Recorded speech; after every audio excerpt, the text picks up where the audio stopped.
Morning champions நம்ம என்ன பார்க்கணும் டைரக்ட் பிரின்சிபல் பற்றி தான் பார்க்க போகிறோம். Which part of Indian constitution declares idea welfare state? எந்த பார்ட் வந்து எதை வந்து ஐடியா வந்து வெல்ஃபேர் ஸ்டேட்டை பற்றி சொன்ன இது என்னன்னா ஃபண்டமெண்டல் ரைட்டா, DP of state policy, directive principle of state பாலிசியா, ப்ரீஆம்பிளா நன்னா? So DP of state policy தான் வந்து வெல்ஃபேர் ஸ்டேட்டை பற்றி சொல்லுது. Which part Indian constitution include DP of state policy? Part 1, part 3, part 2, part 4? Part 4 DP of state policy பற்றி சொல்றது வந்து part 4. Which part Indian constitution include DP of state policy? Yes. Which one of following DP not originally provided for in constitution India? இது வந்து constitution of India DP not originally provided. அப்போ citizen right to adequate means வந்து of livelihood வந்து provide பண்ணியிருந்தாங்க. Free legal aid அதை provide பண்ணலை. Free and compulsory education to children under 14 years அது provide பண்ணியிருந்தாங்க. Provision of slaughter of cow and calves so அது வந்து ப்ரொவைட் பண்ணியிருந்தாங்க. அசெஷன் ரீசன் வந்து சொல்கிறாங்க. ஸோ அசெஷன் வந்து any individual affected by violation of any of DP state policy cannot approach the court. So any individual affected due to violation of the DP of state cannot approach. ஆமாம், the directive principle of state policy cannot approach the court. DP வந்து கண்டிப்பாக கோர்ட்டுக்கு போய் முடிவெடுக்கிற விஷயம் கிடையாது.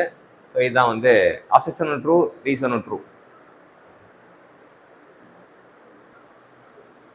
அப்போ என்னன்னா அடுத்த question, amendment act which state number of representative Lok Sabha and state assemblies freeze current levels next 25 years?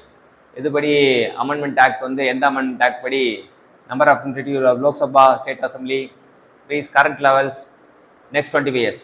84th amendment act தான் சொல்கிறாங்க. இந்த PM of India which took initiative reduce voting age from 21 இயர்லேருந்து 18 வருஷம். யார்? ராஜீவ் காந்தி தான் வந்தார். 21 வயசுலாம் சில 18 வயசுல பசங்களாம் வந்து தெளிவாயிடுறாங்க. போடுவோம் அவங்களுக்கு 18 வயசுலேயே ஓட் பண்ணணும்னு சொன்னது ராஜீவ் காந்தி. அப்புறம் வந்து which amendment act 1987 provided statehood in Goa? கோவாக்கு கொடுத்தது 56.